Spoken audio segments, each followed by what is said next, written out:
The Warhammer 40k universe is a brutal, uncaring hellscape, and that's what makes it so much fun to read about. This is a setting where towering war engines clash like gods, and demons tear open reality to drag entire worlds into the warp. Death and decay are constants. Millions die each day, and their souls end up getting devoured by unspeakable, nameless horrors. Even those who somehow manage to avoid battle aren't spared. The average hive worker lives and dies as a nameless cog in the Imperium's endless war machine, overworked, forgotten, and denied even the hope of a peaceful afterlife, as there's nothing beyond the veil but ravenous, hungry demons. That is to say, in 40k, there's no such thing as a happy ending. Or is there? What if I was to tell you the good news, that there exists an omnipotent entity just beyond the veil of reality who sees the plight of mortals and is moved to tears? That he is a benevolent and joyful deity who seeks to take away humanity's suffering and replace it with joy?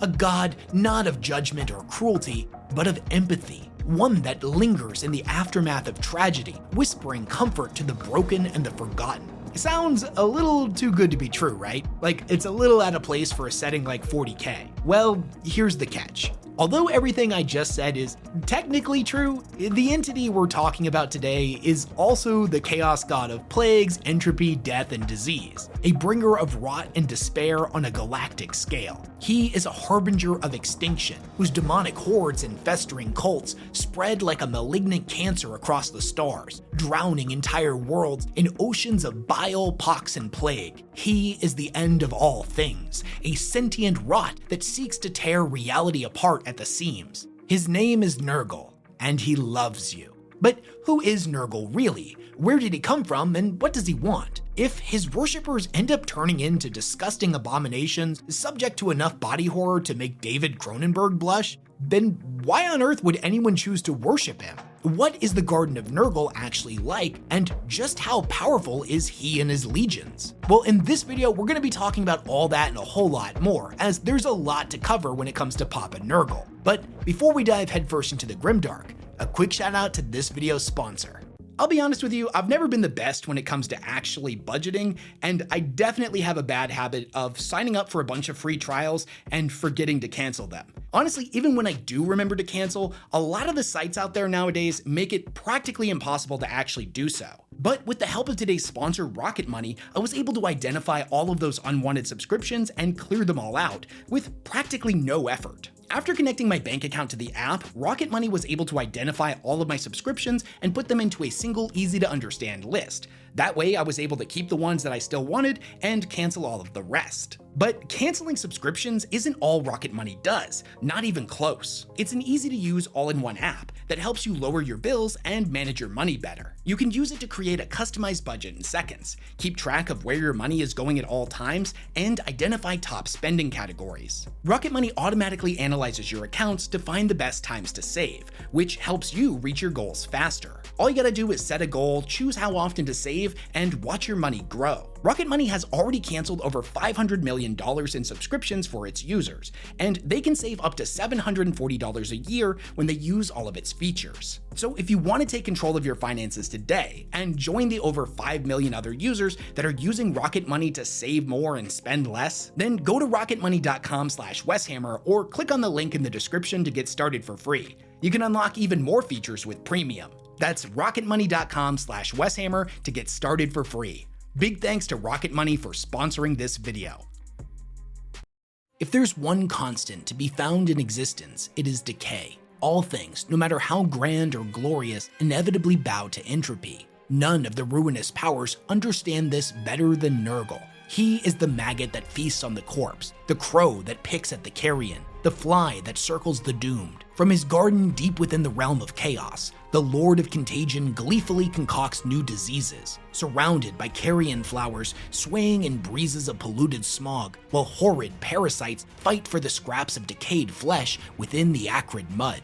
From his beautiful landscape of corruption, his demonic messengers spill forth into real space, eager to spread the fruits of their master's labor, blessing the galaxy in endless plagues and converting ever more mortals to the path of rot.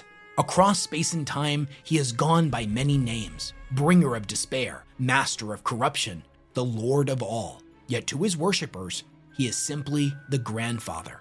Truly, Nurgle treasures his devotees. He takes the outcast and the desperate, those left to survive the cruel hardships of life, and offers them reprieve. Even as Nurgle's plagues see their bodies distend, deadened to pain, and toughened with layers of rancid flesh, their minds are open so they may embrace the ruin done onto them. What once brought misery now invokes joy. Where before they would have looked upon their disease-swollen, rotting forms with horror, now they appreciate the true genius of Nurgle's endeavors. In exchange, Nurgle asks only that his gifts be spread. To the tolling of dolorous bells and the buzz of a million flies do his children march to war. Bloated Chaos Space Marines trudge alongside maudlin plague bearers and gurgling great unclean ones, each a shard of the grandfather's vile essence, unleashed upon reality for the express purpose of spreading sickness and blight. Where they tread, natural life writhes in torment, shriveling into befouled forms more pleasing to Nurgle's eye.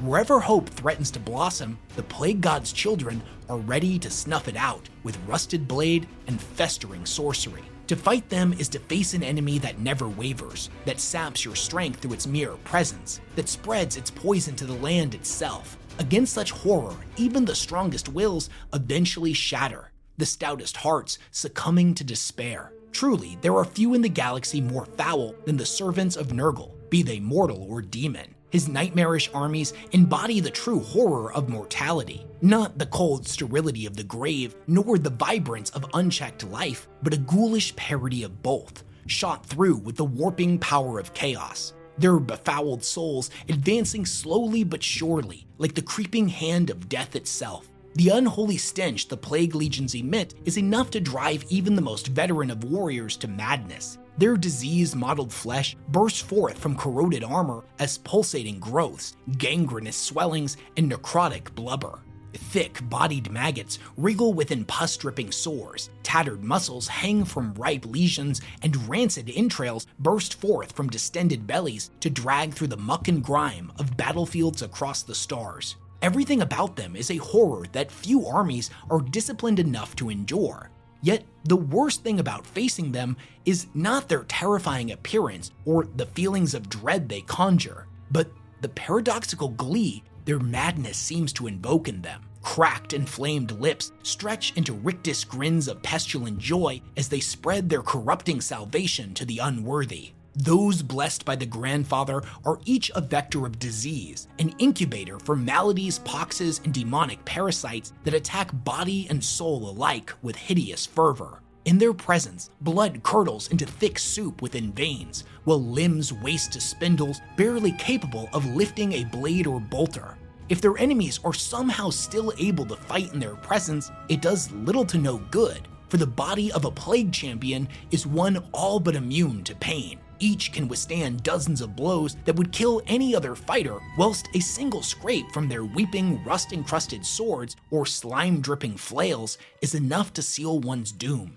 In the end, all that stands against the hordes of Nurgle will be reduced to breeding grounds for even more terrible poxes.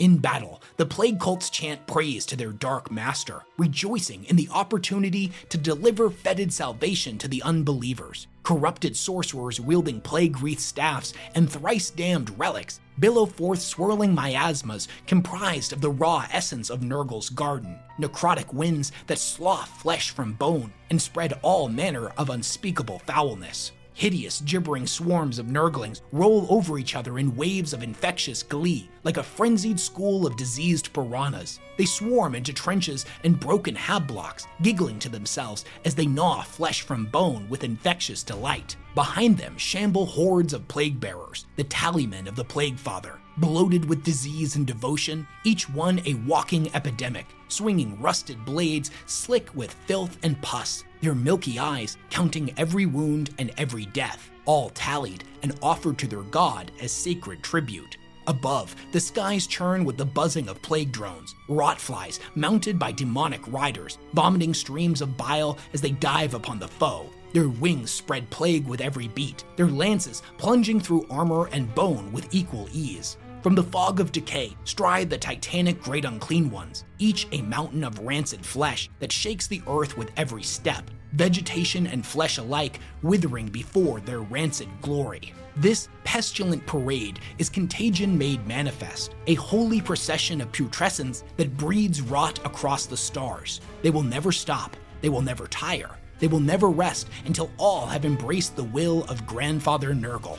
This is not a war of conquest, it is a celebration of collapse. To Nurgle's followers, every festering wound is a hymn, every ruined planet a shrine. With gurgling voices raised in praise, they sing the words that herald the end. Let the galaxy rot.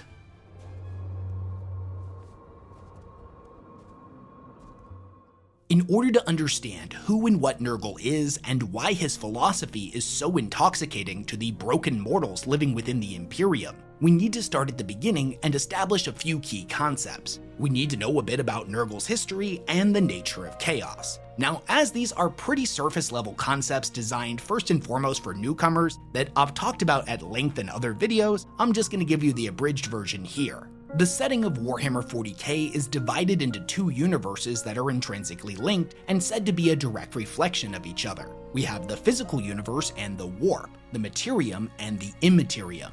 One a realm of tangible substance and the other intangible, of physical matter and spiritual and psychic energy, including emotions, thoughts, ideas, and beliefs. Though many powerful entities dwell within the warp, four tower above the rest in terms of scale, power, and influence. I speak, of course, of the Chaos Gods.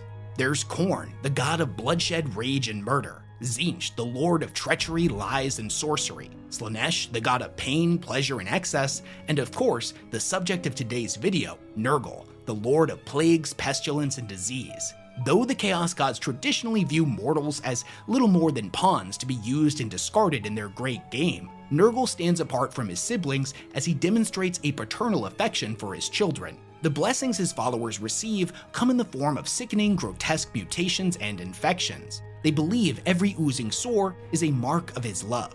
Now, each of the gods is associated with a sacred number that routinely appears wherever their influence is strong, and is used by their followers and their rituals. Nurgle's sacred number is 7, though he also has a strong affinity for the number 3. Although all four of the gods are considered siblings and each represent an equally important aspect of chaos, this isn't a happy family. And for the most part, they all kind of hate each other. In all honesty, the gods war amongst each other far more than they do against the Imperium or any other mortal faction for that matter. Each of them is a player in the great game, an eternal conflict for control of both reality and unreality. Now, although Khorne is said to be in ascendancy, and thus is considered the most powerful god at this precise moment in the timeline, each of the gods has held this position at one point in time or another. There are times when Nurgle is at the apex of his power, when plagues run rampant across the galaxy, when his legions multiply and his garden swells with unholy life to the point of bursting, often spilling out into real space through warp rifts and tears in reality. As is his nature though, Nurgle's reign of dominance always comes to an inevitable end. Just like how a disease must run its course, so too does Nurgle's power wax and wane, starting off weak at the point of infection before ramping up in intensity, inevitably plateauing and then plummeting back down as he enters remission. This cycle of growth and decay makes Nurgle easily the most predictable god when it comes to his eras of dominance. But Wes, I hear you asking, where did Nurgle actually come from? How long has this great game been going on? Well, unfortunately, unlike with Slaanesh, who was formed around 12,000 years ago, when the excess of the Eldar species hit a breaking point, we don't have an equivalent time period for when Nurgle first awoke. Now, some of the older lore links his awakening to the plagues that swept across Europe in our own history, but I personally believe this is no longer considered canon, if it ever was, and is simply a holdover from Warhammer Fantasy's earliest lore. So with that said, it's true that we don't have an exact date that we can point to as the true birth of Nurgle, but that's not really as important as you might think, at least in metaphysical terms. Time is a construct of the physical. The laws that govern our universe hold no authority over the warp and its denizens. The gods, in many respects, have always and never existed simultaneously. They are always both at their strongest and weakest point. At the exact same moment in time, they exist both at the point of their birth and death, as well as every other moment in between. As far as he and his siblings are concerned, Nurgle has always been. If you're curious how a Chaos God is formed, and for that matter how souls in the afterlife work in 40k, I actually have a video that goes much more in depth on that and gets into the real nitty-gritty behind the scenes stuff. I'll link it down in the comments if you're curious, but for right now, here's the super abridged version. People often call the warp the Sea of Souls, but it's more accurate to think of it as an ocean of raw psychic energy made up of the fragments of souls, emotions, beliefs, memories, thoughts, and echoes of an individual's life. When a person dies, their soul almost never stays whole. It breaks apart into its constituent parts, which are pulled in different directions along the immaterium's tides. Now over time, similar fragments begin to cluster together. Fear with fear, rage with rage, hope with hope, etc., as well as all of the other emotions that are at least vaguely related. When it comes to Nurgle's birth, it would have been emotions tied to fear, despair, disease, and death. As these spiritual masses continue to grow, the spiritual gravity that they assert on the warp increases as well, and thus they're able to absorb energy at an exponentially increasing rate. Some grow so vast and dense that they actually gain sentience. Now at this point, they're able to grow even faster by consciously manipulating the Imperium's tides, rather than just waiting for all that energy to come to them. This is how a Chaos God is born, a deity not created by a single powerful soul, but by countless echoes of mortal emotion coalescing into something vast, eternal, and hungry. But if that's true, then why are the Chaos Gods considered the strongest? Why don't we have gods associated with comparatively pleasant emotions? Well, the short answer is that since the grimdark future is one comprised of endless war, where billions die every day and everyone hates each other, negative emotions like rage, fear, desperation, and envy are the most common within the Immaterium, and thus the entities that feed off of them are the most powerful. But believe it or not, it didn't always used to be this way. There was a time tens of millions of years ago where, at least from our perspective, the Chaos Gods did not exist. War had not spread to every corner of the galaxy, and the warp was comparatively calm. As the two universes are reflections of each other, when there's balance in one, so too is there balance in the other. Now sure, even all the way back then, those ancient spacefaring civilizations that inhabited the Milky Way certainly had their own struggles, but it was nothing compared to what we see on the daily in the 41st and 42nd millennium.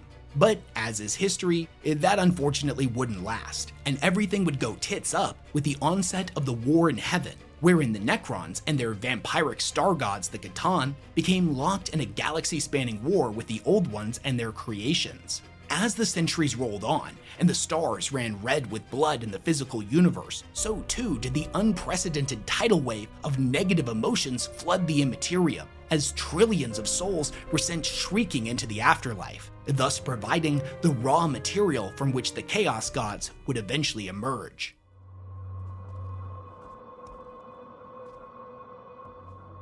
Okay, so now that we know what Nurgle is in metaphysical terms, let's talk about his philosophy. Now to many, the idea of willingly worshipping the god of decay seems incomprehensible. Nurgle is filth, rot, and ruin made manifest, a force that spreads disease, despair, and death across the galaxy. At a primeval level, humanity is hardwired to fear and reject disease, yet these people run towards it with open arms. You'd think the mere existence of the Inquisition, let alone the fact that the followers of Nurgle look like anthropomorphic piles of would be enough to scare them off. Yet with every year that passes, more and more turn to the Grandfather's embrace, not out of ignorance or coercion, but from a place of genuine faith.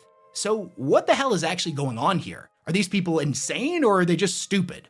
Now, whether the Imperium is just as evil as everybody else in this franchise or not is a video in and of itself, and a debate for another day. But regardless of what side of that argument you fall on, I think we can all agree that life for the average human civilian living within the Imperium is not great. Most are born into endless toil, spending their entire lives working in suffocating hive cities or decaying manufactorums, barely clinging to survival. Disease, starvation, and violence are commonplace, and compassion is a luxury the Imperium simply cannot afford. Men live and die for nothing, only for others to come and proselytize on their graves. With no hope of escape, no promise of peace, and death the only certainty, Nurgle offers something the Imperium simply cannot: and that's relief. From birth, the message that the Emperor is the one true God of humanity, that he protects his faithful, is hammered into every citizen's mind. With an incredibly difficult life to live and little to no agency of their own destiny, faith in the Emperor brings them and their families at least a modicum of comfort. However, every human being has their limit. After decades of indentured servitude in dangerous working conditions, all to live in filth and squalor in the depths of an incomprehensibly overpopulated hive city,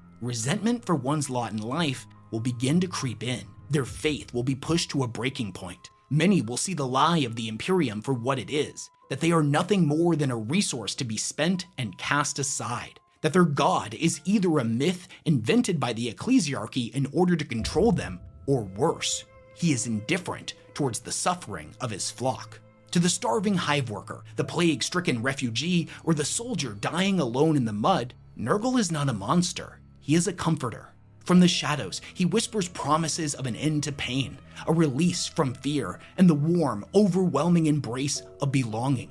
His cults often grow in the shadows of crisis, pandemics, famine, war zone, where the roots of hopelessness run their deepest. When institutions fail, when the mantra of the Emperor protects loses all meaning, the embrace of the Grandfather is the only form of salvation many will ever know. Now, when it comes to the other Chaos gods, those that would inevitably pledge themselves to their service often do so out of selfish ambition. Khorne worshippers desire the strength to take what they want by force. The followers of Tzeentch lust for knowledge and sorcery to alter their own destinies, and Slaanesh desire to experience life in its most extreme form. Devotion to Nurgle, by contrast, often begins with a simple plea for mercy. Those who feel forgotten, cast aside, broken by life, and abandoned by those they pledge their lives to, are drawn to the god who does not demand strength or purity, only acceptance. And once accepted, they will never be alone again.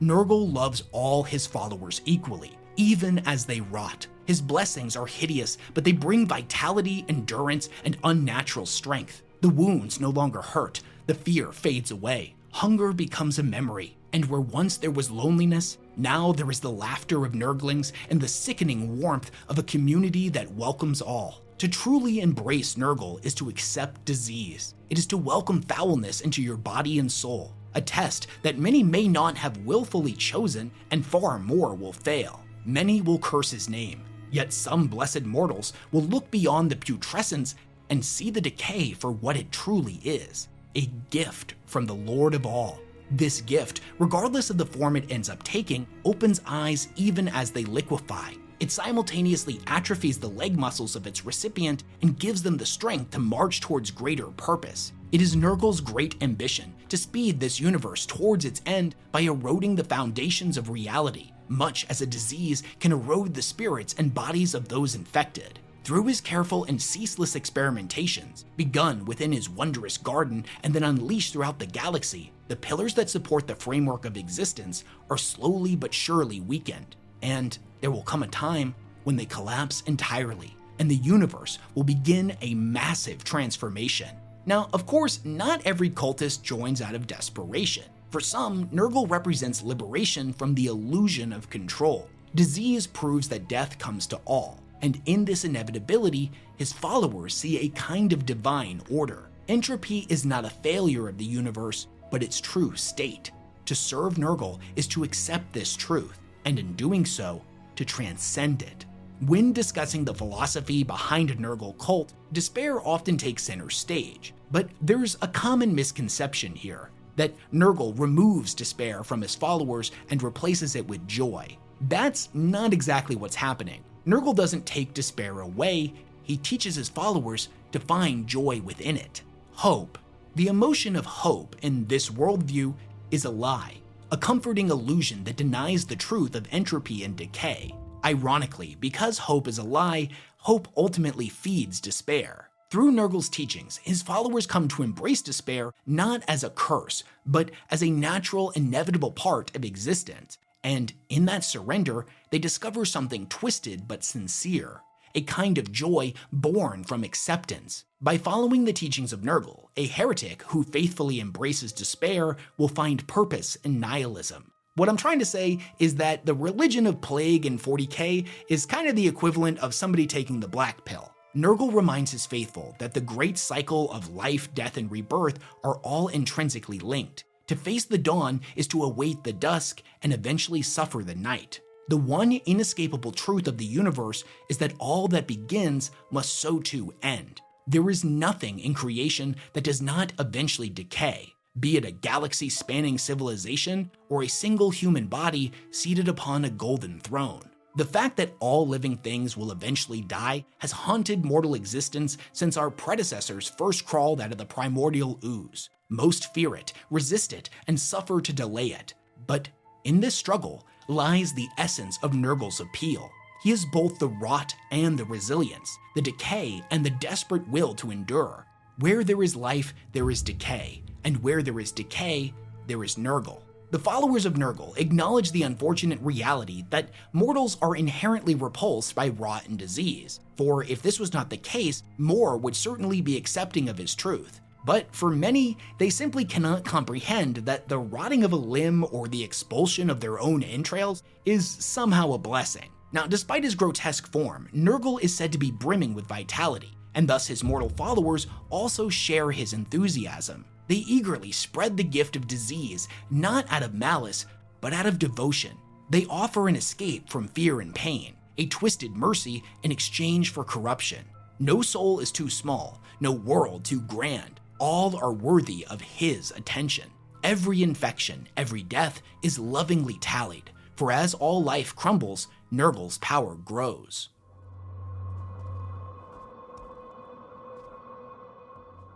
While all four of the Chaos Gods and their cults stand in opposition to one another in various ways, few rivalries are as deeply rooted or philosophically hostile as the hatred between Nurgle and Tzeentch. Nurgle sees his sibling Slaanesh as misguided in their pursuits, but at the end of the day, at least they're living life to the fullest, while Khorne's endless slaughter leaves a sea of corpses to feed microbial life. But Tzeentch?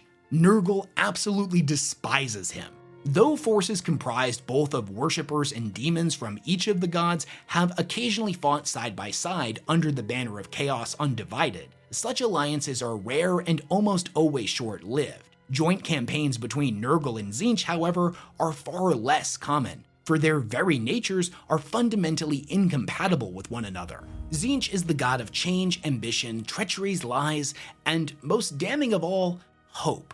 He embodies the constant striving to become more, to escape fate and bend destiny in one's favor. His followers are sorcerers, schemers, politicians, rebels, and pot stirrers, individuals that believe through willpower, knowledge, and sorcery they can transform their reality. To follow in the teachings of the Changer of Ways, one must believe there is a solution to suffering, that the path of overcoming it will lead to salvation. The Plague God's children see this heretical ideology for the lie that it is. Unlike Tzeentch, Nurgle doesn't promise an escape, he promises acceptance. Tzeentch urges his followers to claw their way out of despair, while Nurgle teaches his to find joy within it. Tzeentch sees stagnation as failure, but Nurgle views it as the end of struggle. The Changer of Ways whispers false promises of what could be, but the wise grandfather speaks only truths about what must be. To Nurgle, true peace is not found in fighting against or overcoming hardship, but by embracing it. Now, of course, Nurgle acknowledges the existence of change as it's part of the cycle, but it's not random or unknowable as the Changer claims. It is chained by the laws of nature. The cycle cannot be bargained with, it cannot be altered, and it cannot be circumvented. It can only be slowed, accelerated, or momentarily paused. True enlightenment can only come once one submits to decay, and thus finds meaning in inevitability. So what I mean to say is these radically conflicting viewpoints make them not just rival siblings, but ideological enemies in the most extreme sense. One is entropy and the unmaking of all things, whereas the other is evolution and the reshaping of them. One sees despair as the final truth, the other a hurdle to be overcome. To Nurgle, Tzeentch's constant hunger is a delusion, a self-inflicted torment rooted in denial of the inevitable. The followers of Tzeentch believe the future is unwritten, whereas those dedicated to the Plague Lord know that it is already decomposing. The teachings of Tzeentch are inherently selfish and center around the individual, whereas Nurgle's philosophy is about community. It's individualism versus collectivism. A Tzeentchian cult is full of backstabbers attempting to one-up each other and claw their way to the top. A plague cult, on the other hand, is a loving community, a family bound by collective acceptance of despair. Now, despite the optics here, this isn't really a debate about optimism versus pessimism. It's about enlightenment.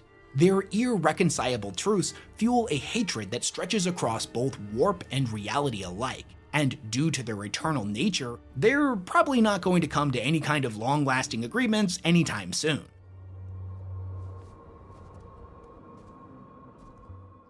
Okay, so let's focus a little bit more on the plague cults and what they actually look like. Now, if we're looking at the artwork of 40k, and specifically anything involving Chaos Space Marines tend to take center stage. And as the Deathguard are the Chaos Space Marine Legion associated with the Grandfather, they are our primary lens that we get to view him through. But in the grand scheme of the galaxy, the Deathguard are but a tiny portion of the macro-scale cult of Nurgle. Now, I'll talk about them a little bit throughout this video where I feel it's important to do so, but for the most part, I'm gonna leave them out of this one as I've already done a full deep dive on the Sons of Mortarion. It'll be linked in the description and in the end screen if you want to check it out after you finish this video.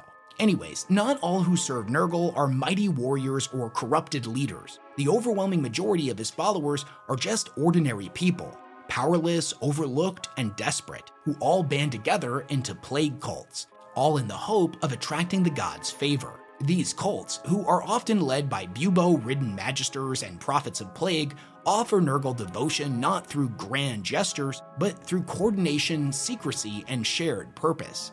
They taint water supplies, destroy food stores, release weaponized viruses, and stockpile arms and equipment for their inevitable uprising. Individually, members of a plague cult might be insignificant, but together, their efforts can infiltrate and infect entire institutions. A corrupt guardsman may turn a blind eye here or there. A supply officer might manipulate food stocks, and a cook could contaminate the meals of an entire garrison. Actions that would be meaningless alone, but devastating when part of a larger unified cult's operation. Now, some plague cults interpret Nurgle's will incorrectly and see death itself as the ultimate goal. These misguided sects bring destruction without purpose, and are often seen as heretics even amongst fellow worshippers. True cults of Nurgle seek not mindless death, but the spread of rot, despair, and unrelenting disease, a cycle, not a conclusion.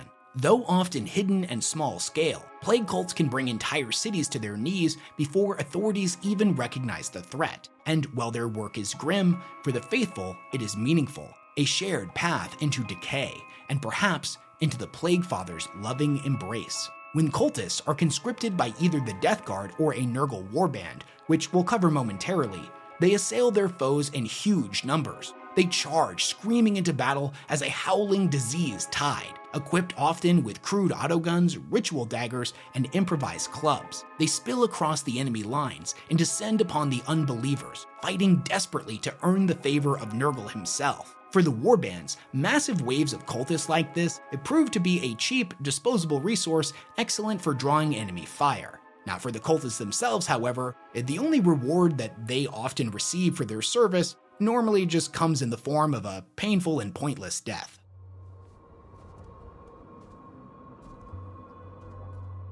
So those Nurgle Warbands I mentioned are often led or composed of Chaos Space Marines and other such Chaos champions, who operate with purpose, power, and freedom, whereas the cults are often made up of individuals who have yet to earn the favor of their patron, or at most, have earned only his most paltry of blessings. The Warbands have his full, undivided attention.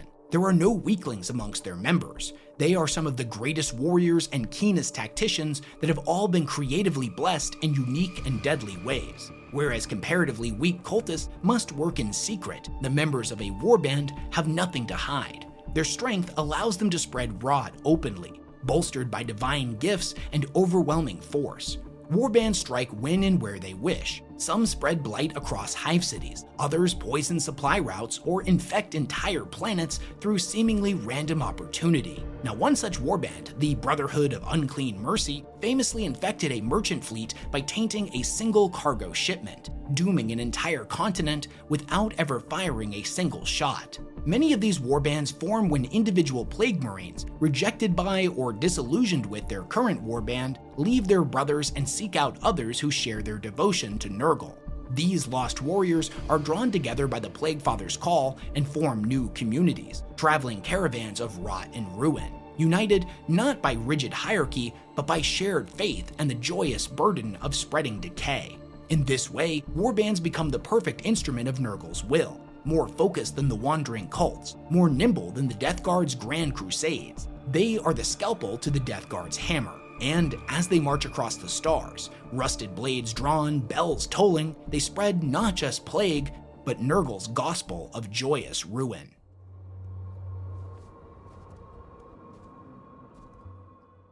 Okay, so shifting attention away from mortals and the physical universe, let's take a look at Nurgle's domain within the realm of chaos. Now, deep within the roiling madness of the warp lies the Garden of Nurgle, a realm of unrelenting decay, disease, and entropy. This is the Plaguefather's private domain, a festering expanse of grotesque vegetation and living corruption, where the cycle of death and rebirth plays out in perpetual, agonizing detail. Now, it's far from random chaos, though. The garden is a reflection of Nurgle's perverse order, overgrown with swollen fungi, rot-infested trees, and rivers of sludge. It is a place where new diseases are cultivated, tested, and unleashed. Plague-bearers tend to its blighted crops, festering cocoons hatch demonic entities, and giggling nurglings swarm through the bile-soaked undergrowth. It is a grotesque parody of natural life, maintained with disturbing care and devotion. Though the garden appears disorganized and collapsing under its own filth, it operates under a precise and intentional cycle. Shovel-petal plants uproot themselves to make room for new skull seeds, which bloom only to be trampled by rampaging beasts of Nurgle. Their remains burst into clouds of infectious pulp, carried by flies that are devoured by airborne predators, who in turn become sickened and explode mid-flight, seeding fresh areas of the garden below with diseased matter. Every action here feeds the next, and every death spawns new life in a never-ending chain of corruption. Now, Nurgle's realm defies mortal logic. Space is fluid, time irrelevant, and movement is less an act of physical travel and more a progression through a series of symbolic experiences. The demons that inhabit the garden do not serve in the traditional sense. They are extensions of the garden itself, as much a part of the environment as the filth-stained trees and pestilent air. Even the plague-bearers, who were once mortal beings, struggle to impose structure on the madness. Though driven to count, record, and monitor, their efforts are ultimately futile, a gesture toward order in a place defined by diseased entropy. Yet, they continue because it pleases their god, and in that act, they find purpose. All across the garden, one might find grotesque spectacles. The trees fashioned from the flesh of dead Eldar, dripping with the tears of a dying race. Fields where tongues sprout from the soil, each one bearing the marks of a different infection. These horrors appear and vanish according to Nurgle's whim. Some are constructed for experimentation, others exist to reward a favored demon. Few remain unchanged for long though, but certain core features do endure, such as the breeding pits of Nurgle's creations and the crop fields where the plagues take root. The Garden of Nurgle is not merely a battlefield or a realm of punishment, it's a domain of creation, horrifying, unnatural creation, where suffering births new life and decay is treated as sacred. It is a sanctuary of disease maintained by a god who sees in rot not ruin, but beauty. At the heart of the garden lies Nurgle's mansion, a grotesque and crumbling structure known as the Blighted Mansion of Misery and Mirth. This is the throne room and laboratory of the Plague God, a place where entropy and invention intertwine. Within its rotting walls, Nurgle stirs a massive cauldron, said to be large enough to hold the oceans of every world in the galaxy, brewing plagues that may one day scour entire systems. The mansion itself seems forever on the edge of collapse. Rotten beams groan under their own weight, while moss-covered walls sag and weep. Shutters hang loosely from their frames, clinging to windows whose broken, filth-caked glass lets through only the dimmest of light. From the drains spill beetles, maggots, and impossibly twisted centipedes. Creatures formed from tongues, human digits, and raw malice. Paint peels eternally from warped timber, but the house never loses its signature gray-green pallor. Above, countless chimneys spew thick, dark smoke, though on closer inspection, one realizes that it is swarms of flies, in numbers beyond comprehension. Nearby, trees of bone bear fruit that rots as it ripens, sagging and splitting before it can be picked. The mansion is surrounded by demonic birds whose calls resemble funeral songs, a chorus of death echoing across the garden. How this place, or the garden itself for that matter, sustains its form without collapsing entirely is unknowable. It exists not through physics, but by the will and whim of Nurgle alone. Now, the Plaguefather doesn't spend all of his time indoors. Most of the time, he can be found outside, seated upon a massive, grotesque chair near the front door, greeting visitors both summoned and accidental. He offers them diseased drinks, hearty conversation, and an invitation to explore the many rooms of his domain. But the invitation is far from safe. Inside, the mansion is vast, maze-like, and alive with threat. Rotten floorboards give way to the lower levels, where carrion creatures consume anything that falls. Grand staircases rise into the gloom, draped in tattered rugs and lined with chambers where demons eagerly await fresh victims. Those who ascend far enough may reach the attic, a place of quiet horror where plague-bearers catalog Nurgle's creations with obsessive devotion. Glass jars line the walls, each containing the remains of plague victims from across the galaxy. Not just flesh, but souls, trapped and fading slowly as spiritual disease eats them from within. Below, deeper in the mansion, lies the kitchens and larders, where every imaginable and unimaginable ingredient is kept, labeled, and organized. These rooms feed Nurgle's cauldron, and the cauldron must always be fed. Few understand the cauldron's true significance. It's not just a tool, but one of Nurgle's most prized possessions, a crucible of infinite creativity and boundless disease. It is here that he experiments, stirs, and perfects the plagues that will one day be unleashed upon the mortal realm. And a word of warning, should a visitor linger here too long, they too may become part of the recipe. While Khorne bellows commands from the Skull Throne, Tzeentch weaves endless schemes from within his labyrinth, and Slaanesh indulges in endless sensation within their palace, Nurgle instead chooses not to rule from a distance and roams his domain. He speaks with his demons, tends to the filth, and delights in the eternal cycle of growth, rot, and rebirth. Though he oversees the entirety of the garden, there are places he returns to more often than others, such as the deathbeds and the poxyards. The deathbeds serve a dual purpose. First, it is a prison, a mire where lost travelers and defeated invaders are trapped in deep pits of sludge and decay, held in stasis for future experimentation or to be slowly broken down into raw material. But it's also a stage. For in the deathbeds, Nurgle indulges in one of his most curious pleasures, storytelling. The Plaguefather is absolutely fascinated by the mortal realm, and it is here that he listens eagerly to tales of far-off worlds, strange cultures, and new species, and not out of mercy, but for inspiration. These stories fuel his creativity, giving him new ideas for plagues tailored to other lands. Sometimes those trapped in the muck are given a rare opportunity. If they can force the worms from their throat, speak clearly, and tell a good story, they may earn Nurgle's attention. Those who manage to amuse or inspire him are pulled from the filth and taken to the mansion.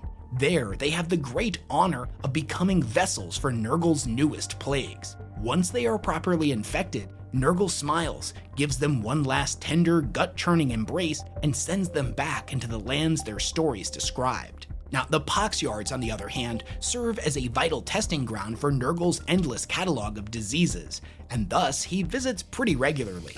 It is here that the Plaguefather evaluates the effectiveness of his contagions, both of the flesh and of the spirit. Each malady is unique and thus demands its own trial. As such, the very nature of the poxyards reshapes itself to suit the experiment's requirements. For spiritual afflictions, the region may manifest as a field of crystal-clear lakes, offering the illusion of purity and relief. Dehydrated souls crawl to the water, believing salvation is near, only for the lakes to turn to pus and blood the moment they drink, flooding their bodies with sickness and despair.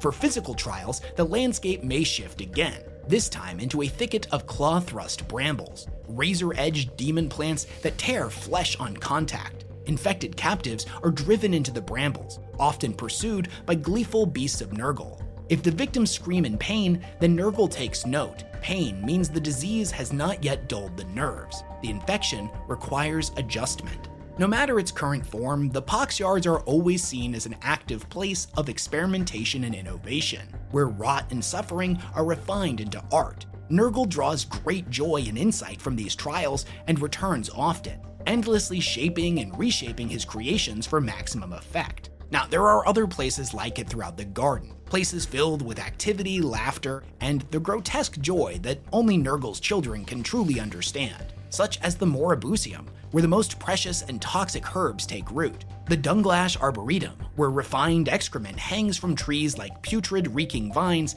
and many others. All of these regions provide Nurgle with the ingredients and insight he needs to further his work at the Cauldron when he returns to the mansion after one of his invigorating jaunts.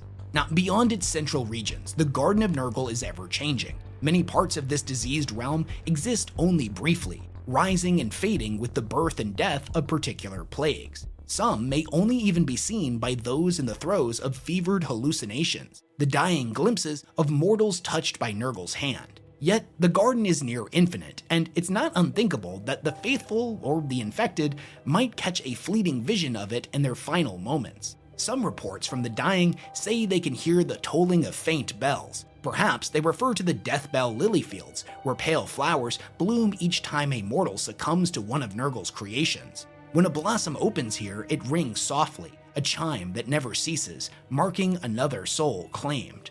Now, other regions are more tangible, if no less horrifying. The Hanging Gardens of Thushblag are one such place, a remote stretch of the garden gifted to a great unclean one for exterminating an orc infestation of Hurax using a choking plague. In tribute, Thushblag strung the intestines of every fallen orc from the trees of his domain. The bodies hang there still, rotting, never granted the mercy of death.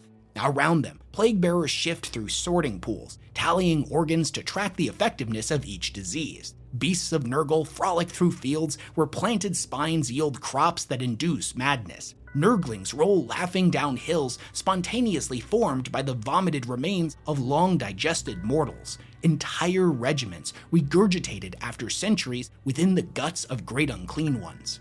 The Garden of Nurgle is a wondrous place filled with vitality, mirth, and experiences beyond mortal comprehension. It is a playground for the minions of the Lord of Decay, a laboratory for his work, and a comforting home for a god that knows his realm is the shape of things to come. Now, although Nurgle occasionally welcomes visitors to his garden, those who enter uninvited often meet a grim fate. The Eldar of Craftworld Lugganoth learned this firsthand during their attempt to breach his realm. According to their legends, Nurgle holds Isha, the Eldar goddess of healing, prisoner here, and many of the Eldar dream of her eventual rescue.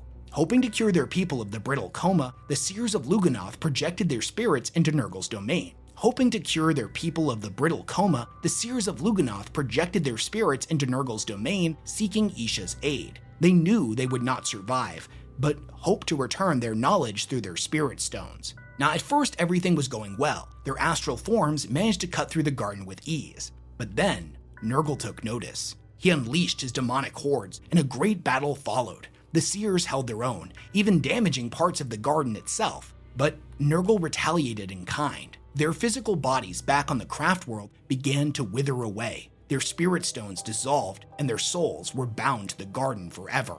There, they were overwhelmed, lungs filled with fetid air, skin consumed by crawling worms, and mouths invaded by demon flies. In the end, their spirits were transformed into living trees, bearing rotten fruit for the Nurglings to feast upon, a final punishment for trespassing in a place not meant for them.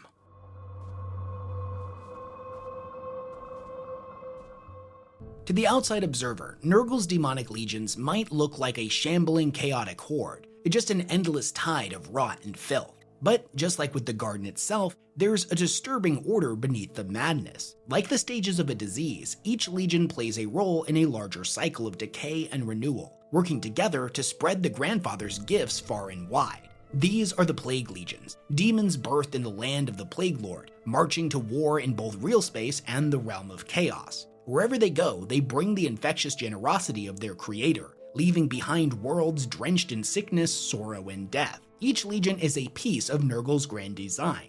Some craft the plagues, others spread them. Some bring the infections to a peak, while others make sure the death toll keeps climbing. You can think of their efforts as less war and more sickening demonic agriculture, where every battlefield is another plot of land for the garden to grow. So what are the 7 Plague Legions and what is each of their roles? The first legions are the Fecundus legions, and they're the creators, the gardeners of pestilence. They wander both the warp and the galaxy in search of raw materials to feed back to the garden, forever seeking new ingredients for the next great plague. The second group of legions are the infectious legions, and they're the messengers, the initial wave of infection. They carry the freshly crafted diseases from their fecundous kin in order to spread corruption across new worlds, open wounds in reality, and let Nurgle's gifts seep in. The third group is the pathogenous legions, which represent disease at its most virulent. They are Nurgle's most aggressive warriors, the defenders of his garden and the spearheads of invasion. Their role is to ensure the Immaterium knows the full, festering weight of Nurgle's wrath. The epidemic legions are next, and they're escalation incarnate. Their purpose is to take an outbreak and turn it into a galactic cataclysm. They ride the momentum of infection, engulfing entire systems in rot and ruin. After that, we have the Rot Legions, which specialize in decomposition itself. Their very presence breaks down matter at the molecular level, softening the crust of reality so that the garden may take root. With every step the legions take, a world dies, before being reborn in filth. The Morbidus legions are the final harvesters, the reapers of the dead. They exist to ensure the body count continues to climb ever higher. In their eyes, decay without death is like a clean napkin, completely pointless and unworthy of the grandfather's attention. Finally, we have the Necroticus legions, which are Nurgle's tanks, bloated fortresses of despair and resilience. These titanic abominations wield hopelessness like a weapon, and their corrupted flesh constantly regenerates. Torn sinew reknits with festering muscle, wounds close, and death refuses them. Each army within the Plague Legions is led by a great unclean one, which you can think of as Nurgle's generals. Beneath them are their lieutenants, demon princes and heralds of Nurgle, who lead smaller formations of their own known as Talibands. Talibands usually consist of plague bearers or plague drones, but they sometimes are joined by other demonic horrors, such as nurglings, beasts of Nurgle, or whatever else the garden happens to cough up.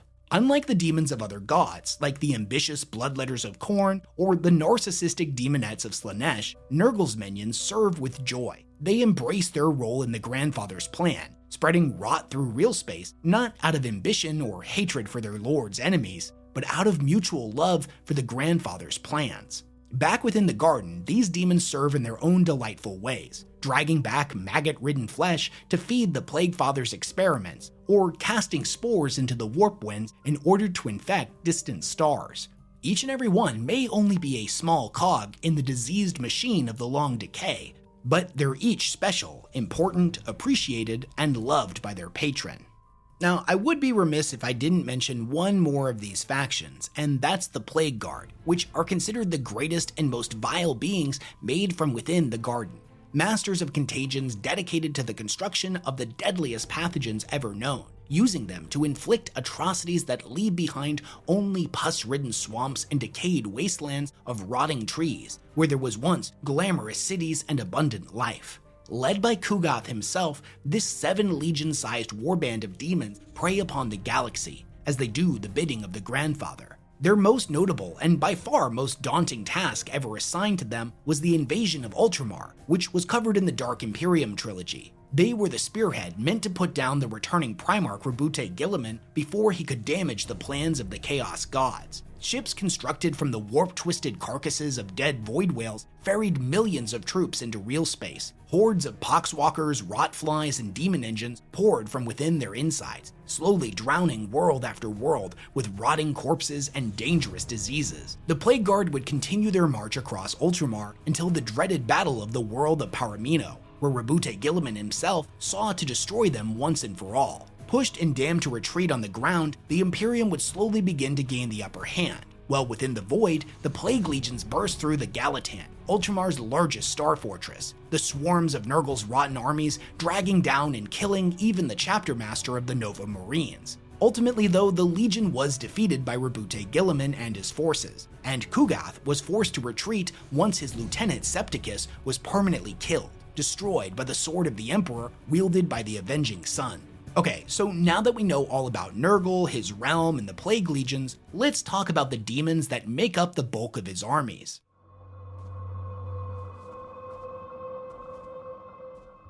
The Lord of Decay is proud of all of the plagues and poxes he has created as gifts for the mortal realm, but one disease stands above the rest as perhaps his favorite: Nurgle's rot. Most afflictions ravage the bodies of those who have become infected, and many even gnaw away at their soul. But Nurgle's rot utterly consumes those who contract it, mind, body, and soul. It transforms them from beings of weak mortal flesh and sees them reborn in the garden as a plague bearer. Once they emerge from the muck and filth of the garden, their mortal suffering is gone, a reward for their faith in Nurgle and their acceptance of his gifts. Whatever their old body may have been, be it a guardsman, a spacefaring merchant, an impoverished mother of 10, or even the leader of a plague cult in some rusted-out hive city, their new forms are all very similar to those of the other newly reincarnated. Their flesh is dull and covered in sores and open wounds. Pustules form and burst, their contents pouring out and collecting in the folds of the demon's flesh. Their faces all bear a single central eye, and a horn sprouts from their head. Their limbs are unnaturally gangly and yet filled with a strength they most likely never knew in life. Now, the person they once were is no more, as they've evolved into the physical embodiment of Nurgle's affection for his children. But it's possible that something of their mortal self is left behind, as these tallymen invariably seek to fill their days with seemingly mundane tasks, most of which involve seeking to impose some kind of order in the chaos of their new home. Many tend to the grandfather's garden, help usher other plague bearers into existence like midwives, or keep catalogs of the diseases Nurgle has created. Some even attempt the impossible task of keeping a tally of the ever-changing number of Nurglings that populate the Garden of Nurgle. It's all rather odd behavior for a demon when compared to the savage acts of bloodletters or the predations of demonettes, but it pleases Nurgle to see his children doing as they wish. Now, before we move any further, I really want to put into perspective just how horrifying Nurgle's rot actually is. It causes sores to swell, pulse, and burst in a spray of virulent pus and writhing carnivorous maggots. Fingers, toes, ears, and lips rot away. Bones soften and snap before springing to life in a torrent of rapid ossifying growth, forcing leg bones through rancid flesh. Mouths and eye sockets fester as fertile breeding grounds for flies and other demonic parasites. Now, I could go on, but I think you get the picture. It is a misery to which no amount of description can ever possibly do justice. The toll it takes reaches beyond the physical form and into the minds and souls of the mortals who contract it. Still, dedicated followers of Nurgle understand that even this suffering is a gift from their master. Most bear the decay for as long as they can, cherishing each day of life and appreciating their place in the great cycle. There are those, however, who abandon all that Grandfather Nurgle has given them. They opt for a self-inflicted and untimely death rather than suffer with this malady, their promise to the Plague Lord being left unfulfilled. Such ungrateful wretches are swiftly forgotten and cast aside by their disappointed lord to dissolve into nothing, their flesh and souls utterly consumed. Now ultimately, attempting to resist Nurgle's rot is a futile endeavor. There is no cure, but that doesn't mean there isn't salvation.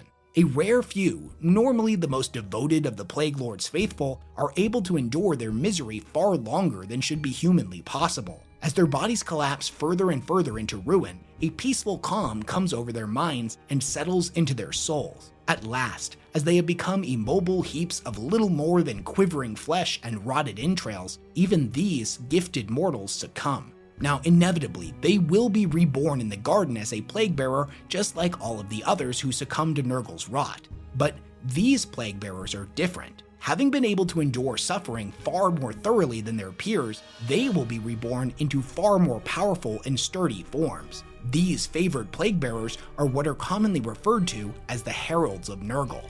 Shaped both by their own unique nature and the will of the plague god, each Herald of Nurgle mutates to fulfill a specific role within the Talibands. Though they serve under a Great Unclean One, they act as direct commanders of lesser demons, leading their kin into battle with mindless obedience and often genuine joy. Their corrupted forms frequently take on grotesque, whimsical features, reflecting their bizarre satisfaction in spreading rot.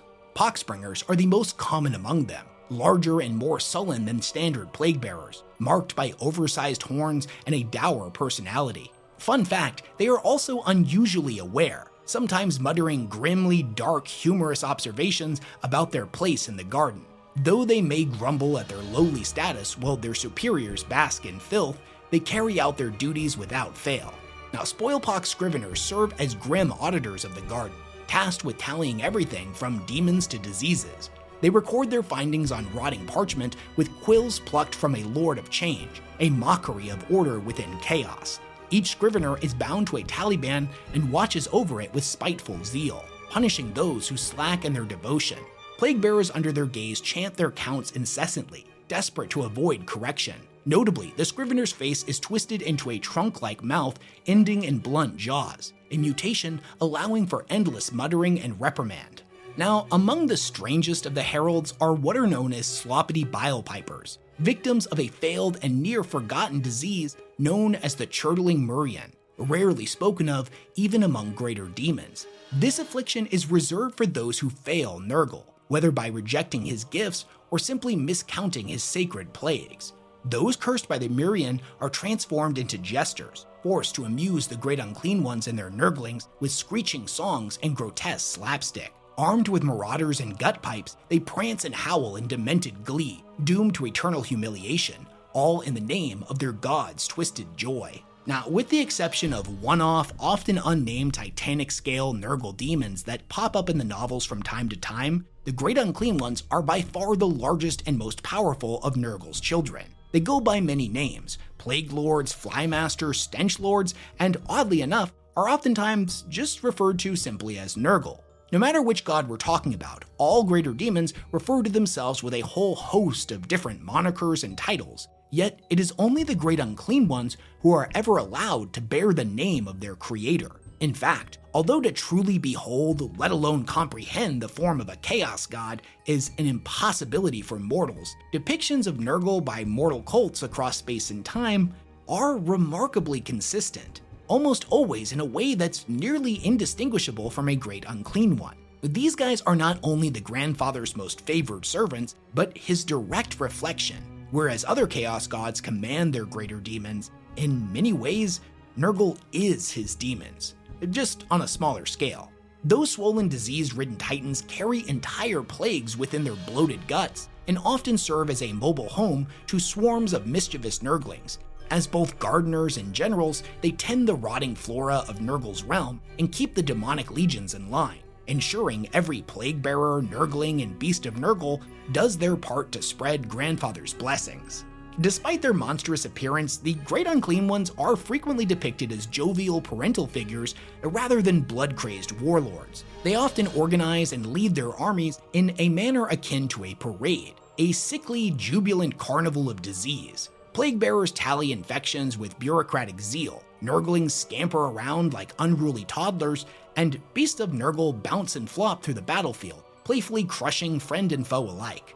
Many Great Unclean Ones ride into battle on massive rotting palanquins, ornate yet decayed platforms carried by waves of squirming Nurglings, and surrounded by swarms of flies or gurgling, sludgy mire dwellers. Although rare, sometimes Nurgle even gifts such palanquins to favored champions or elite plague bearers who have earned his approval.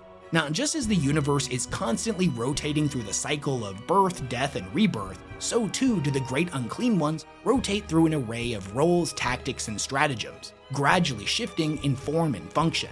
Over the ages, they shed their bloated identities like scabs, taking on new names and new commands. Most will begin their life as generals within the XIV Legion, rotating in order through all of them until near the end of their life, they take their place as a leader within the Necroticus Legions. Great Unclean Ones that manage to master every form of corruption and successfully serve as a general in each of the legions becomes what is known as an Exalted Great Unclean One. They are absolutely titanic in scale and dwarf all of the other ones in terms of both physical size, raw power, and bounteous gifts of plague. In many respects, they are no longer simply generals, but avatars of Nurgle in all but name. Now, beneath the Great Unclean Ones, we have the Plague Lord's most favored lieutenants, the Demon Princes of Nurgle. Now, as I explained before, it is possible for a mortal to become a Nurgle demon by contracting Nurgle's rot, but they'll only ever become a plague bearer. Becoming one of the Grandfather's Demon Princes is a far more difficult task that few will ever achieve. Now, many mortals have committed horrific acts in the name of the Chaos Gods. Cult leaders preach corruption. Billions commit daily atrocities and acts of twisted devotion. But for Nurgle, the Lord of Decay, these minor offerings are only enough to earn the most paltry of gifts in comparison to something like true ascension. To earn such a reward, a follower must spread disease on a planetary scale. Entire cities must collapse into starvation, rot, and filth. Populations must fall, and not just by the thousands, but by the millions, consumed by pestilence and despair. Only then does Grandfather Nurgle truly take notice. The individual must perform acts so vile, so apocalyptic, that they boggle the imagination. If their deeds bring a smile to Nurgle's bloated, oozing face, they may pledge themselves fully to the Great Corruptor. Few will ever reach this point. Most fail, dying in agony, or worse, mutating into a chaos spawn.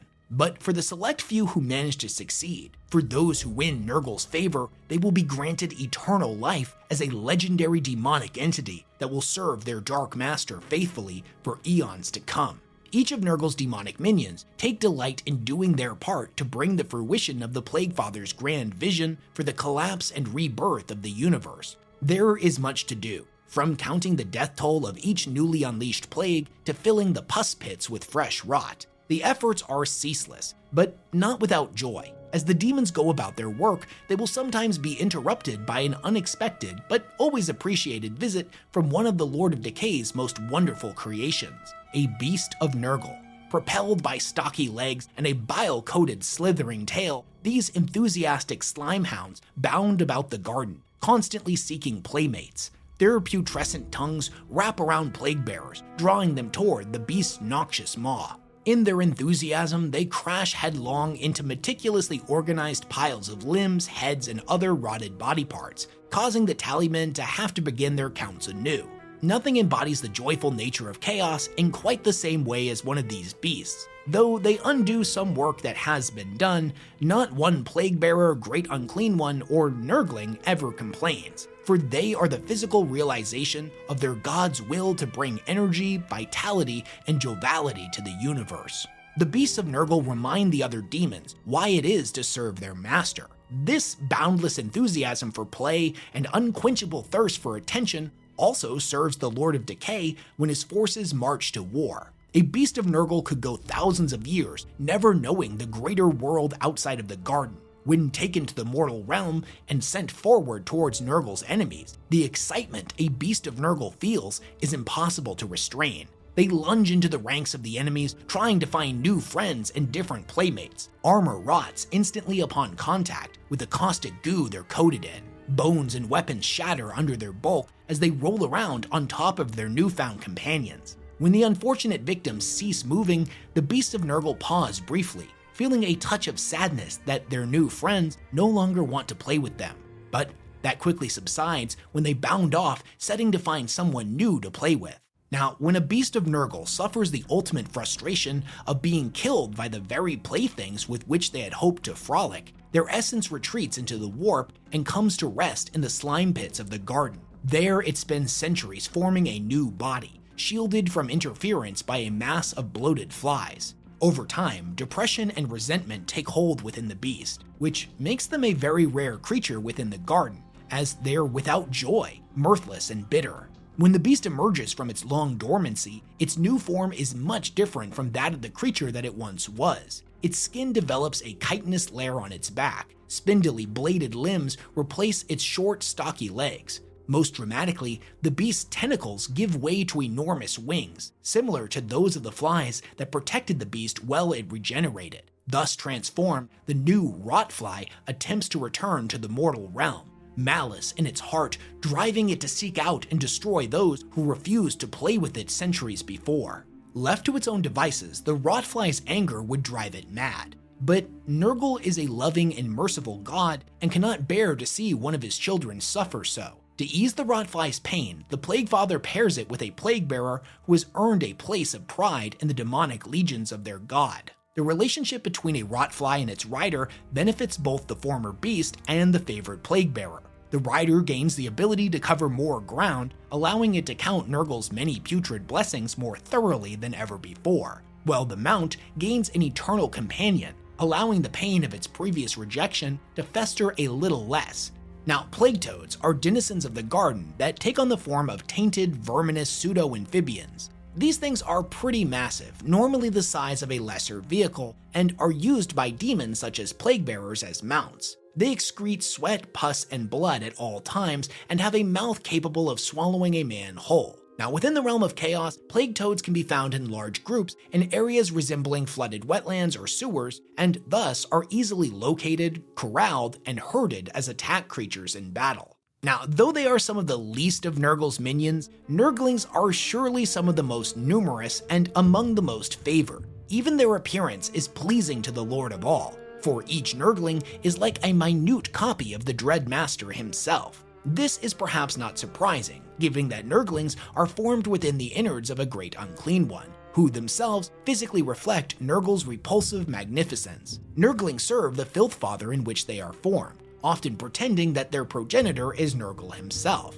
They play within the folds of his flesh, fetch morsels for him to consume, pick at his sores or give him new ones, and otherwise seek his approval, giggling all the while. Sometimes they will end up being gifted to heralds or other powerful champions, and will treat their new master much as they had treated the Great Unclean One from before, whether the new lord would prefer that or not.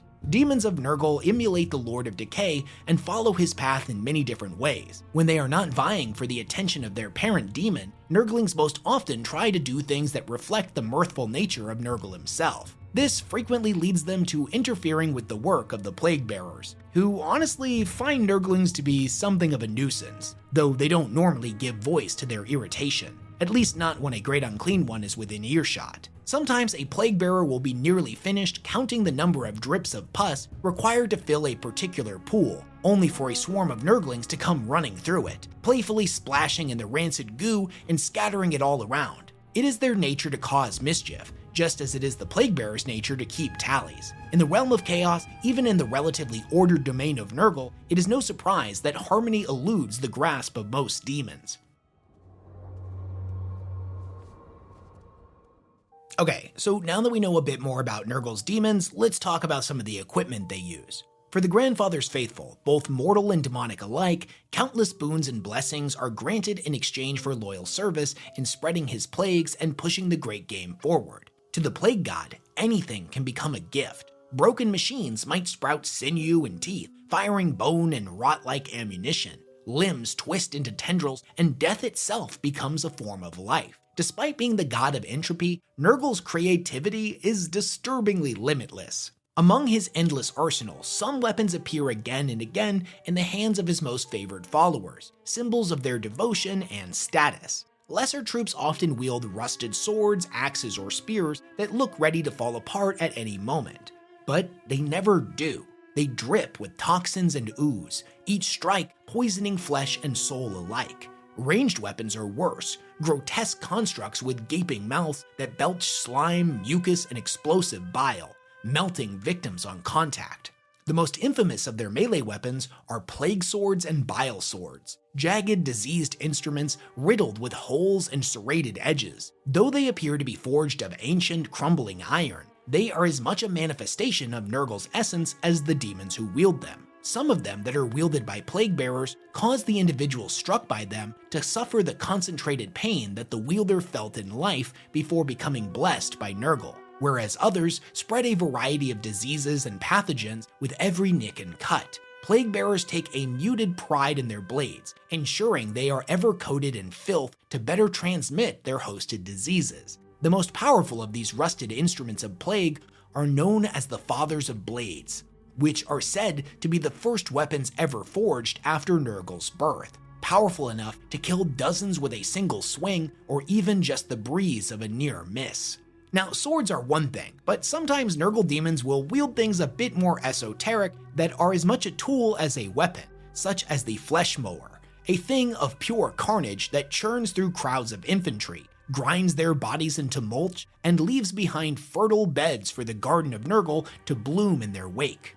Others wield what are known as plague flails that each have a head that's packed with concentrated contagion, spreading grandfather's disease with every bone-shattering impact. Now, speaking of clubbing weapons, the large bells that you'll see wielded by the Great Unclean Ones are known as Doomsday Bells. In addition to acting like a massive battering ram that can pulverize vehicles and infantry alike, the bell's tolls echo across the battlefield like a funeral chime, each ring spreading despair-wrought madness, breaking morale and weakening the souls of all who hear it. Now, blight grenades, or death heads as they're also called, are vile explosive devices crafted from the skulls of the fallen.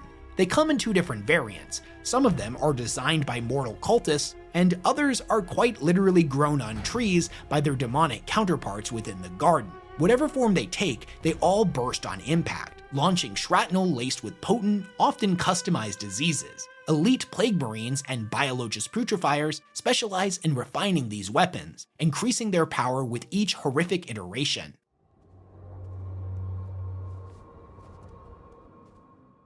Well, Nurgle constantly stirs his cauldron with new unholy recipes, leading to a seemingly infinite list of plagues, poxes, and maladies. Some have endured for centuries or even millennia, and normally becoming a personal favorite of the Plaguefather.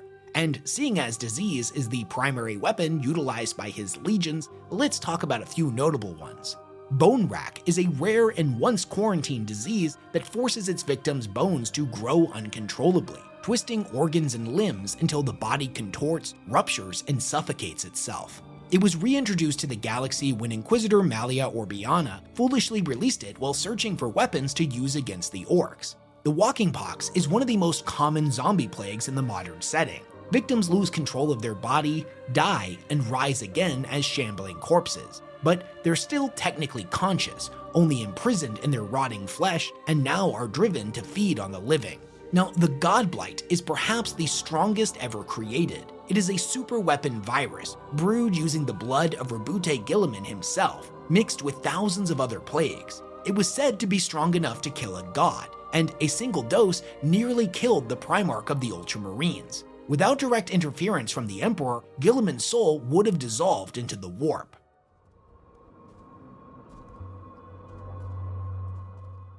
Though all of Nurgle's children are precious to him, a few stand out among the endless tide of rot and ruin, champions, generals, and caretakers who embody different aspects of his will. So let's talk about a few of the notable champions of Decay. First, there's Scabiathrax the Bloated, also known as Maggot Spore and the Wind of Nurgle. He is among the oldest and most powerful of the Great Unclean Ones, a hulking embodiment of decay. He first appeared during the Horus Heresy, laying rot upon the walls of the Imperial Palace itself. Wielding the Blade of Decay, Scabiathrax's every strike accelerates time itself, turning flesh into parchment in seconds. Then there's Kugath the Plaguefather, a Great Unclean One who began life as a curious nurgling who accidentally consumed one of Nurgle's greatest plagues, transforming him into the greater demon we know today. Driven by guilt and shame over ruining what could have been the most perfect disease, Kugath became a reclusive alchemist, obsessively crafting ever more virulent plagues to regain his master's favor. His failure to kill Rabute Guilliman during the Plague Wars led to his temporary fall from grace, and his current fate is unknown. Next, we have Kugath's rival, Rotigus the Rainfather, who coincidentally rose to prominence after Kugoth's disgrace. He is a walking deluge of corruption, and he spreads Nurgle's fecund blessings across the stars simply by existing. He turns once thriving worlds into swamps of rot. His presence is heralded by unnatural storms and fields of pestilence, which has earned him godlike status in some mortal cults, all until the terrible truth becomes horrifically clear. Epidemius, the Tallyman of Nurgle, is an eternal accountant of contagion. Carried atop a palanquin of silent nurglings, he meticulously catalogs every disease and infection in the galaxy. His calculations are vital to Nurgle's great work, ensuring that each new plague is as efficient, joyful, and ruinous as the last. Horticulus Slimix is Nurgle's chief gardener. He is said to be humorless and relentless, a cultivator of decay who ensures the Plaguefather's sacred realm remains fertile and blooming with rot. Slimix treats any damage to the garden as a personal affront and responds with ruthless efficiency. Together, all of these beings represent the many faces of Nurgle: joyous, grim, generous, spiteful, and eternal. Whether through pestilence, warfare, or decay, they spread the Grandfather's love across the stars, one planet at a time. Now, as I mentioned before, I didn't want to talk about the Deathguard too much in this video as I've already done a full deep dive on them, but I don't think I could do the Champions of Nurgle justice without mentioning at least two important Deathguard figureheads, as they're arguably two of the most important characters when it comes to Nurgle's lore. I speak of course of Nurgle's champion Mortarion, Primarch of the Deathguard, and Nurgle's herald Typhus, but since I've already talked about them a lot in the other video, I'll keep it brief.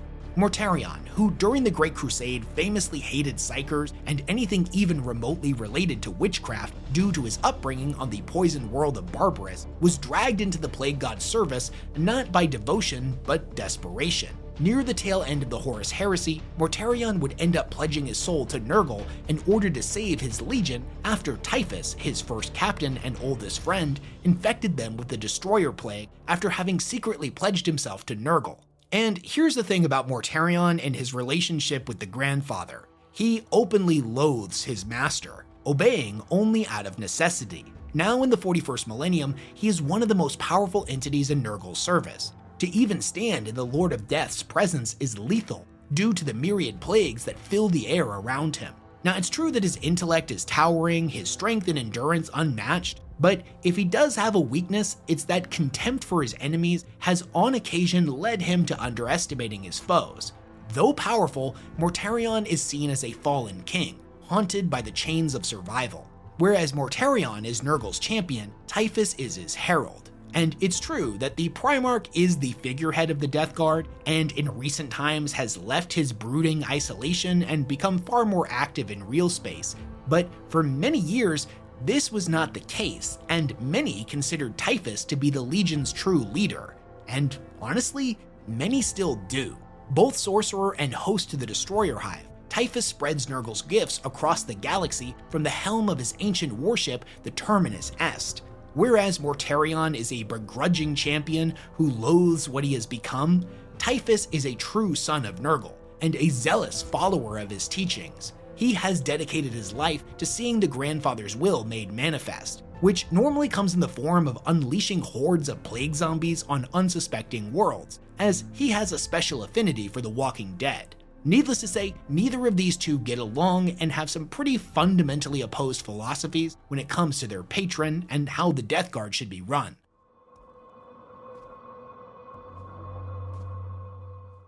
If you've made it all the way to the end of this video and you couldn't tell, Nurgle is by far my favorite of the Chaos Gods. I love just how creepy and disgusting he and his followers are, and I love the juxtaposition between extreme body horror and fatherly love. His paradoxical nature makes him easily one of the most complex and interesting entities in the entire setting.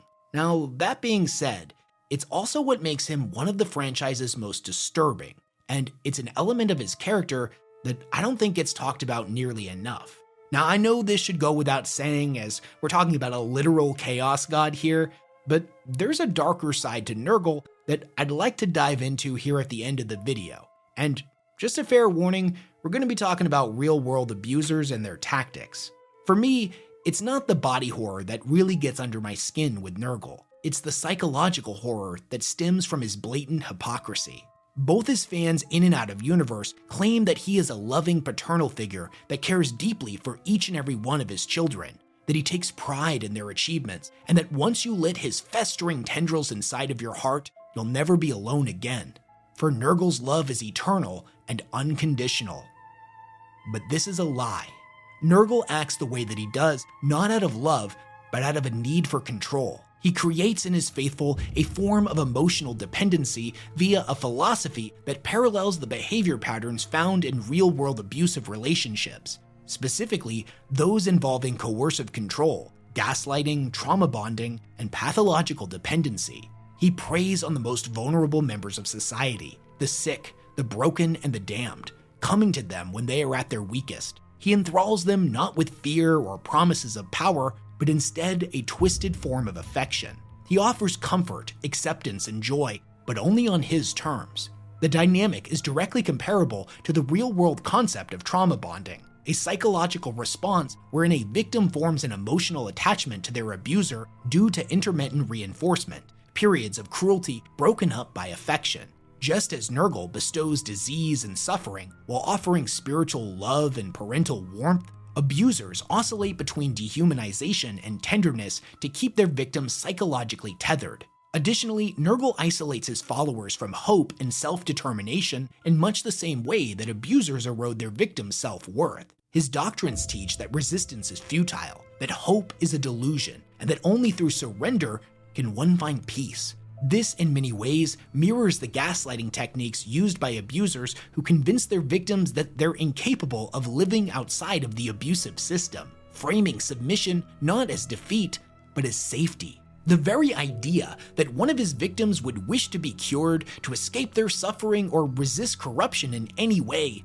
is presented as delusional, cowardly, or if we want to throw a little bit of religious abuse into the mix, blasphemous in the eyes of their cult. Within these so-called families, Nurgle has ensured an inversion of morals, reversing good and evil, healing and harm.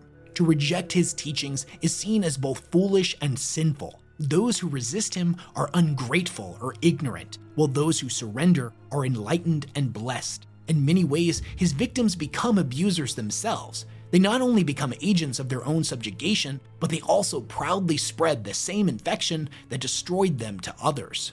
He exhibits signs of love bombing, a classic manipulative tactic wherein the abuser overwhelms the target early on with affection, praise, and validation in order to foster dependency. When his victims are at their lowest point, his gifts may seem like deliverance. He promises purpose, community, even joy, but his attention is conditional. Once trust has been secured, he shifts into domination, and the follower's identity dissolves into servitude, masked as gratitude. He and his followers claim all are equal in the eyes of the grandfather, but this too is a lie. The majority of his cultists will spend their entire lives dedicating every moment to try to please him, yet his attention is drawn only to the most esteemed champions. Even with these so-called blessed individuals, he utilizes intermittent reinforcement, a process of rewarding behavior inconsistently in order to deepen addiction and loyalty. He may grant a reprieve from pain or an actually useful mutation one day, only to increase their burden the next. Just like in real-life abusive relationships, this unpredictability strengthens dependence and causes victims to cling to rare moments of kindness as proof of their abuser's love. You honestly can't convince me otherwise that this is specifically the reason why Typhus has not yet ascended to become a demon prince. Man has done more than Nurgle than anyone else in history, and is never enough. But I'm getting off topic. Nurgle's form of control also involves the redefinition of suffering. His followers are taught not to reject pain, but to celebrate it. In psychological terms, this is akin to Stockholm Syndrome, wherein victims come to rationalize and even reframe their suffering as affection in order to cope with prolonged trauma. Just as a cultist of Nurgle might refer to pestilent lesions as gifts or tumors as blessings, abuse victims may begin to interpret emotional or physical torment as signs of investment, attention, or even love. Perhaps most disturbingly of all, Nurgle's parental facade, the smiling grandfather, is itself a textbook example of coercive narcissism. a pattern in which the abuser positions themselves as a uniquely loving or indispensable individual, while simultaneously being the primary source of harm. His love is not unconditional. It is contingent on submission, glorification, and the eternalization of despair. In this light, Nurgle is not just the god of disease. He is the god of dependency, of internalized oppression, of the lie that suffering is the same as love. His horror lies not only in the physical grotesquerie of his plagues, but in the insidious way that he teaches his followers to love their chains. But in the end, none of this really matters. If the Grandfather has taught us anything, it's that nothing matters. Entropy comes for us all. There can be no redemption for those who have left the God Emperor's light, no hope or mercy for the Plague God's victims. With every exaltation from the garden, the stars shall flicker and fail, vanishing like dying lanterns against a gale of corpse wind. His wayward children will continue to flow like spoiled blood through the galaxy's veins, defiling world after world in an apocalypse of rot. They will not rest until they deliver to their master the ultimate gift, the fetid corpse of a once vibrant galaxy. There is no cure for the Grandfather's madness. There can be no salvation. All that awaits is the long, slow unraveling of reality. At the end of all things, as the last bell tolls across a hollow universe, the final sound heard echoing across a million dead worlds will not be a cry of despair, but the gurgling, joyous laughter of a triumphant god.